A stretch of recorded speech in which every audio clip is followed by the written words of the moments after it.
16 март 2025 година, околу 3 часот по полноќ, дискотека на излезот од градот на истокот Кочани.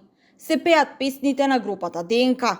Внатре преполно со околу 650 лица, а просторот ниту наменет за таква дејност, ниту услови за толкава маса на луѓе. Концертот привршува, се вклучуваат и пиротехничките средства. Искра го потпалува таванот, мала, но доволна за да предизвика катастрофа со кобен крај. Стампедо, чат, крици за помош. Објектот гори. Утрото осамнува со најмалку 50 загинати и десетици повредени. Починати се вкупно 59 лица. Бројот на повредени е 155 лица. Тотален хаос, неизвестност и безредие владее кобното 16 мартовско утро. Родителите се обидуваат да ги добијат своите деца на телефон, а откако не успеваат, стотици мајки, татковци, роднини се собираат во дворот на Кочанската болница, каде владее општ хаос. Родители патуваа за Штип и Скопје, се враќаа назад во Кочани, во потрага по своите деца. Како што се идентификуваа загинатите, така растеше шокот, но и револтот. Бројката на загинати постојано се зголемуваше. Вкупно 63 жртви, а повеќе од 200 беа повредени. Објектот немал хидрантска мрежа, ниту имал хидрант во употребна функција. Немало 2 излезни врати, пропишани за евакуација на луѓе.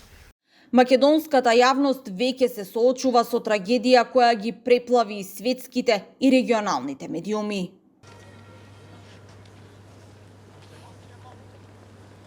Дискотеката Пулс го сопре пулсот на цел еден млад свет.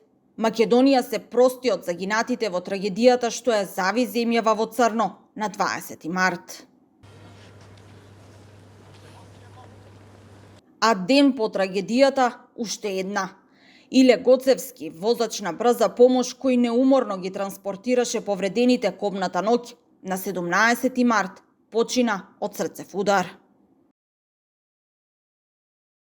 Следеа притисоци, истраги, приведувања, саботни маршеви за ангелите со барања за неселективна правда. Се одржа и 6-месечниот помен за загинатите, а општината доби и вршител на должност градоначалник, за да може да ги извршува основните задачи и функции.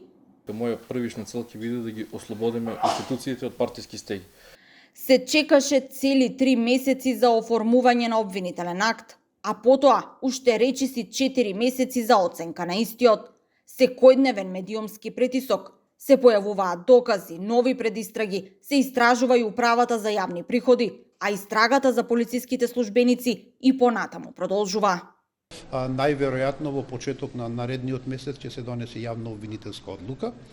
8 месеци подоцна се стигна до обвинение, кое опфаќа 35 физички и 3 правни лица, обвинети за тешки дела против општата сигурност во периодот од 2012 до 16 март 2025 година во Кочани, Виница, Штип и Скопје.